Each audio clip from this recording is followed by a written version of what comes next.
Hello mga bossing, welcome back sa my channel. Kayo po ba mga bossing ko ay isa sa mga napakaraming pagsubok na pinagdadaanan sa kasalukuyan at nag-iisip ka kung ano po ang santo na pwede niyong tawagan upang sa ganon masolusyonan ka agad kung ano man ang problema niyong pinagdadaanan. Kung ito ay tungkol sa buhay pag-ibig, gustong magkaroon ng baby, magsisimula ka sa negosyo, marami kang mga pinagdadaan ng problema. Ito kung ano man po yan mga bossing, ito po ang mga santo po na mainam na tatawagan po ninyo or meron po kayo depende sa inyo po mga problemang pinagdadaanan. Kaya kung kayo pinaniniwala sa mga gatong mga pamamaraan, ang video ito ay para po sa inyo.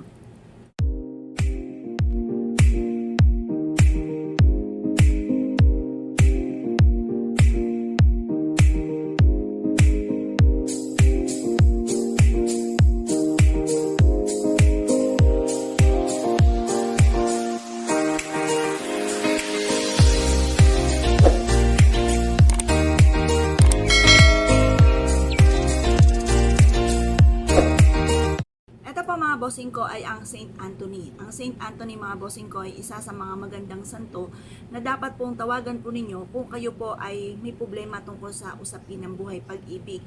Kung ang inyong karelasyon ay bagay nawala na yung pagmamahal sa inyo at gusto nyo manumbalik muli ang pagmamahal niya sa inyo. Yan, maganda po ang Saint Anthony. Ganon din po kung may mga bagay kang nawawala na hindi mo makita-kita, ang tatawagin nyo po ay Saint Anthony. Ganon din po kung ikaw ay naghahanap ng trabaho at gusto nyo matanggap sa trabaho, Saint Anthony po ang inyo pong tatawagin.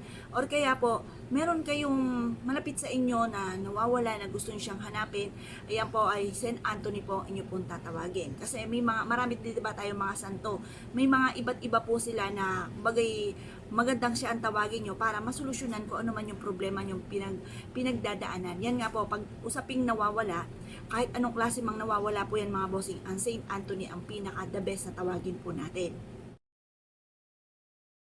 Naman po mga bossing ko, si Saint Timpana. Si Saint Timpana mga bossing ko ay para sa mga dumadaan sa sobrang daming pagsubok na pinagdadaanan na maaaring mauwi sa depression. Yung mga kasalukuyang natotrauma or kaya mabisang protection po ito para malayo kayo sa anumang mga kapamakan or kung ano man yung mga matitinding problema.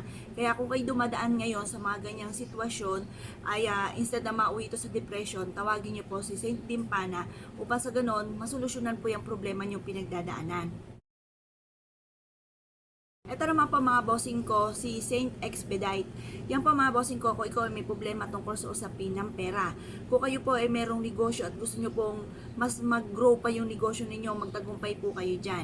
Maganda po yan. At ganoon din po kung halimbawa, kayo ng inyong karelasyon ay hindi magkasundo at gusto nyo pong mapabilis ang inyong pong pagdi-divorce, maganda rin po yan si Saint Expedite. Yan po mga bossing ko ay nakakatulong para sa mabilis na solusyon. Kung ano man po yung gusto nyo ng mabilisan na solusyon, yang si Saint Expedite ang inyo pong tatawagin. Ito naman po mga bossing ko, si Saint Bridgie in Ireland. Siya po mga bossing ko, kung halimbawa, meron pong isa sa miyembro ng pamilya or ikaw ay nabuntis at ikaw ay tinakbuhan at gusto nyo kayo pakasalan, yan po inyo pong tatawagin. Tapos, kung halimbawa gusto nyo po na mabilisan ng kasalan, tawagin nyo po siya. Or kaya po, kayo po ay kasalukuyang tinakbuhan ng inyo po yung sustento para sa paasa inyo po mga anak, tawagin nyo rin po si Saint Bridgie in Ireland. Yan po ay makakatulong po sa inyo para masuportahan po yung tao na kailangan suportahan. Ayan. At yan din po mga bossing ko ay maganda rin tungkol sa inyo pong negosyo para mas mag-grow pa yung inyo pong negosyo. Pa mga bossing ko, kung kayo po isa sa mga mahilig din sa pag-aalaga ng hayop at ang hayop po ninyong alaga ay may karamdaman, maganda na tawagin rin niyo po si Saint Bridgie in Ireland. Siya po ay makakatulong para gumaling po yung inyo pong alagang hayop.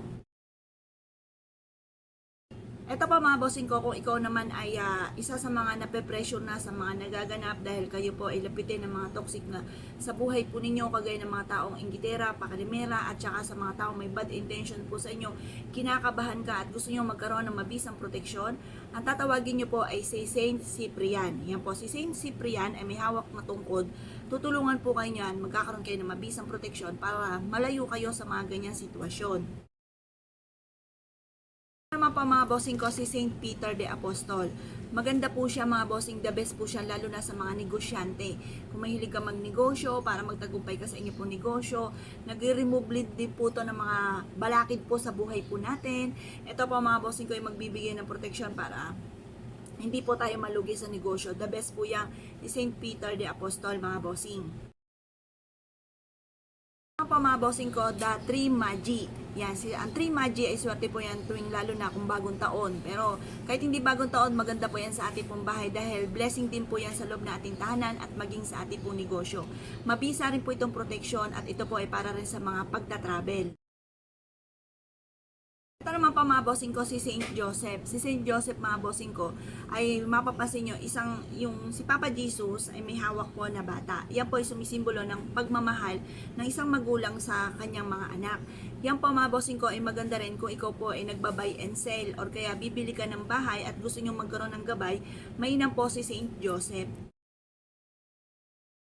Yan po mga bossing ko, ang ilan sa mga santo na mainam na tawagan, depende po sa inyo pong problemang pinagdadaanan.